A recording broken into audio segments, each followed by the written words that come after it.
I'm back! Oh, Bes, pupunta ka ng ibang bansa? Hindi, dito na ako titira sa inyo. Hi, tita! Anong ulam? Samantha, halika na dito, Be. Niluto ko paborito mo. Yan yung gusto ko sa'yo, tita eh. O, Scarlett, lagay mo na nga ito sa kwarto ko. Kwarto mo. Ang kwarto ko ay ang kwarto mo. Wawa. Ano kaya pwede kainin dito? Ano ba yan? Bakit walang laman? Grocery naman kayo, Bes. Sorry po, Nakakahiya naman sa'yo. Mahiya ka talaga. O, ito na lang lutuin mo. Walang ya talaga tong babaeng to. Lagyan ko kaya to ng lason.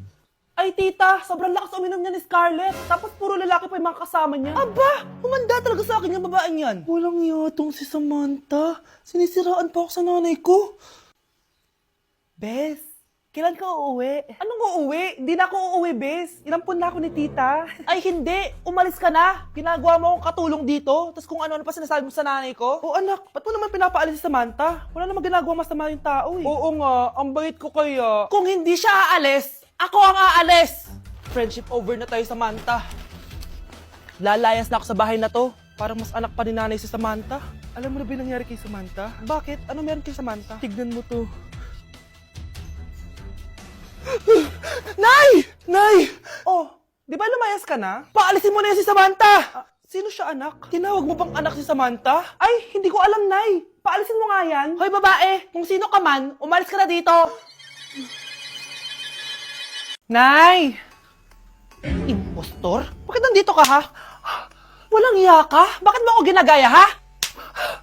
Baka nakakalimutan mo. Nanay mo ang sumira ng mukha ko. Ha? Wow! Hoy, Sofia! Tandaan mo! Katulong ka dito, di ba? Huwag kang paupa-upo lang dyan. Ma'am, kakatapos ko lang po maglinis. Nagpapahinga lang po ako. Talaga sumasagot ka pa sa amo mo, ha? Nay! Ang dumi pa dito, oh! Hindi niya ginagawa ng maayos yung trabaho niya. Walang iya ka? Madumi pa pala dito? At nakuha mo pang magpahinga dyan? Paano nangyari yun? Ma'am, nilinis ko na po yan. Maniwala po kayo. O, eto. Ay! Yung mukha ko! Ang sakit! Ayan, pati mukha mo, dudumi na. Umalis ka na dito! Tatanggalin na natin ha. Buti na lang talaga mabilis kang gumaling. O, ayan. Kuhang-kuha yung mukha ng pinapagaya mo. Dok, kamukha ko nga siya. Pinag-ipunan ko talaga to. Nagtataka lang ako. Yung ibang tao, mga artista yung pinapagaya ang mukha. Eh, yung sa'yo parang normal na tao lang yung pinagaya mo. Dok, may kailangan lang akong gawin. Kung ano man yan, mag-ingat ka ha. Ano? Ikaw si Sofia? Napakawalang ya mo din eh, no? Niloko mo pa kami. Mas walang ya kayo, mga hayop! Nay, Baka gusto niya ulit mabuhusan ng asido sa mukha. asido, gusto mo lang round 2? O eto, round 2. Sige, ibuhos mo. Naka-live ako, oh. Ipakita nyo kung sino talaga kayo. Ano? Alisin mo yan. Ano? Takot na kayo, no? Tignan ko na lang kung hindi kayo masisira sa mga tao. Hindi kami pwede masira.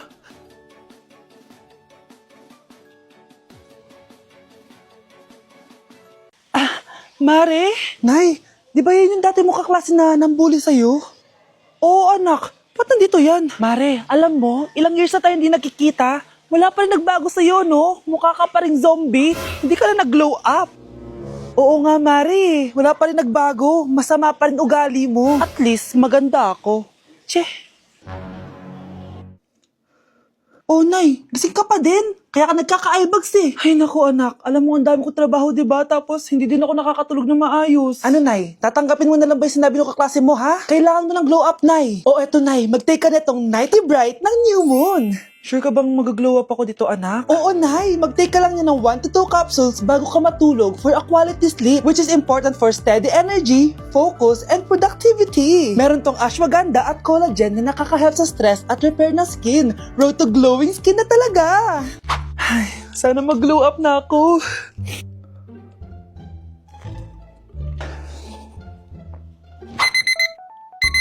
Ay, sarap ng tulog ko. Hala, Nay, ikaw ba yan? Ang glowing mo naman. We, totoo ba yan, anak?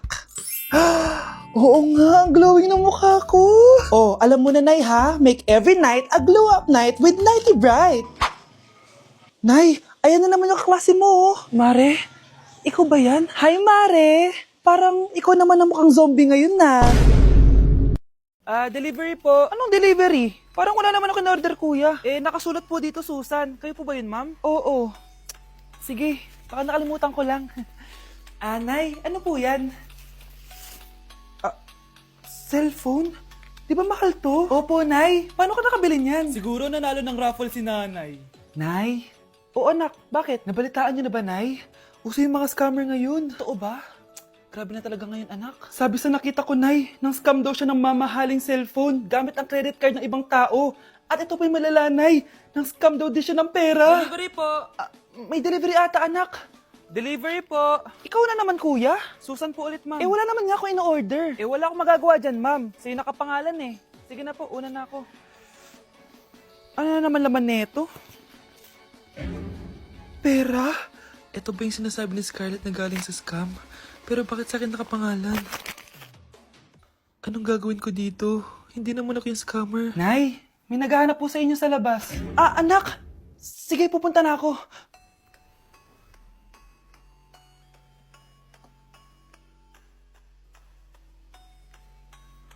Ah, hello po. Ano pong kailangan nila? Kayo po ba si Susan, ma'am? May natanggap po kasi akong report na kayo daw po nangi-scam. Scammer? Hindi ako scammer, ah. Ma'am, sa'yo nakapangalan ng mga parcel. Kaya sumama ka na sa amin. Hindi nga ako scammer!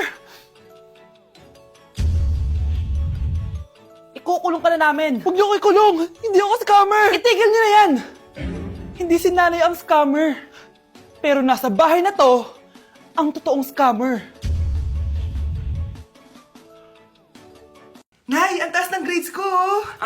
Congrats. Kain tayo sa labas, Nay. Sabi niyo, pag mataas grades ko, kakain tayo. Wala akong time, anak. Nay, nagugutom po ako.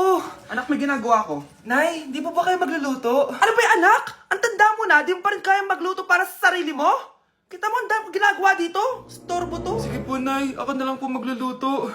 Mari! Oh, Mari, ba't parang takot ka? Ang dami na kasi nawawalang bata sa barangay natin. Yung kapitbahay natin, 4 na araw na nawawala yung anak niya. Baka naman nag-away lang sila tapos lumayas yung anak niya. Basta ikaw, Scarlett, palagi kang mag-iingat, ha? Sige po, tita. Masyado ko nagpapaniwala sa fake news, Mari. Nay, tignan niyo po yung drawing ko, oh. Ang ganda, anak. Di mo pa naman nakita, eh. Nay, punta po kayo sa school bukas. Kakanta po ako sa stage. Oo, sige anak. Pupunta ako pag may free time ako. Talaga, Nay? Yay! Uy, Mare, kakanta anak mo ngayon. Hindi ka ba pupunta? Hindi na siguro, Mare. Marami pa akong gagawin. Hinihintay ka nun. Pagbigyan mo na. Minsan lang. Naku, Mare. Sagabal lang yun sa trabaho ko. Sige na. Marami pa akong gagawin, oh. Nasaan ka na ba, Nay? Malapit na akong tawagin. Hindi ka mahal ng nanay mo. Mahal ako ng nanay ko! Tao po! Bakit po, sir? Kayo ba yung nanay ni Scarlett? Opo. Ma'am, nawawala po yung anak nyo. Ano? Si Scarlett? Aware naman siguro kayo na maraming nawawalang bata dito sa barangay natin, ma'am. Scarlett? Yung iba, ma'am, hindi na namin nahanap. Napakawalang kwenta mong nanay. Disturb mo yan. Anak, ano to pinagpo-post mo sa Facebook, ha? Bakit po, Nay? Nagmumura ka dito, oh. Sabi mo, tang-ina, laro. Yan ba yung mga nalalaman mo sa school? Biro lang yun, Nay. Wala akong pake. I-delete mo to kung ayaw mo laruin ko yung mukha mo. Sige po, Nay. A few moments later. Wow, ang ganda naman na outfit ko. Picture nga ako. Anak, ano naman itong pinost mo? Bakit ang ikli na shorts mo? Ang ganda ko dyan, no, Nay. Akala mo kinaganda mo yan? Ang pangit. Baka bastusin ka ng mga lalaki. Grabe ka naman, Nay! I-delete mo yan! Next time, magpajama ka na lang! Yung tago lahat, pati mukha mo! Wow! Thank you so much, Mommy! You know that I love chicken nuggets! Ay, di pala chicken nuggets to. Pero sarap! May day ko nga. Ano? Ano na naman itong pinost mo sa Facebook? Yung niluto niyo po, Nay, shinare ko lang sa Facebook. Itlog lang, ipapost mo ba? Hiya ka naman! Dapat pinapost mo yung mga masarap na pagkain! I-delete mo yan! Lahat na lang pinapadelete mo! Tapos may nagko-comment pa sa post mo, sabi nila, ang pangit ko daw! Deserve. Alam mo, i-delete mo na lang yung Facebook mo! Tama na! I-delete mo na! Para tamimik na yung buhay ko! Eh, kung wag ka kayo mangyalab, sigurado tatahimik buhay mo! Akin na yung phone mo! Ako na lang magdi-delete! Bakit kita i-delete kung pwede naman kitang i-block? Hindi mo na makikita yung mga post ko! Okay po, ma'am. Hoy, ikaw! Tumawag teacher mo sa akin! Bagsak ka na naman! Nay, kasi... Ayoko na marinig! Simula ngayon, bawal ka lang gumala at mag-cellphone! Hindi pwede to. Anong gagawin ko? Aray! Sakit ng pagkaramdam ko! Magpahinga ka na, anak! Bipilit kita ng Chicken Joy! Sige po, Nay! Effective yung plano ko, ah. A few moments later. Anak! Ayan! Bilis! Oh, nagsiselfone ka na? Okay ka na, no? Maglinis ka na doon sa baba! Ang sakit! Ang sakit talaga ng pagramdam ko! Aba, teka. Huwag mo ako niloloko ha. Magbihis ka na. Pupunta tayo sa doktor. Nay! Tara na. Hello, Doc. Ipapacheck up ko po tong anak ko. Sige, pasok kayo! Ano po nangyari sa kanya? Kasi Doc, palaging may masakit sa kanya. Totoo ba to, Doc? O kunwari niya lang para di siya mautusan? Tignan natin. May malalang sakit yung anak mo! Ha? Mamamatay na siya? Di ka magiging OA, mama. Meron akong gamot dito, ma'am. Last stock na lang to. Ipainom mo na. Effective yan, ha. Iinumin ko na, Nay, ha. Ayan, Nay. Okay na pakiramdam ko. Ayan, huliin niyo na yan. Ano mangyayari? Isa siyang peking doktor. Kaya ikukulungan namin siya. Ha? Anak, ano nangyayari sa'yo? Anak. Ay, expired na pala yung gamot. Walang iya ka.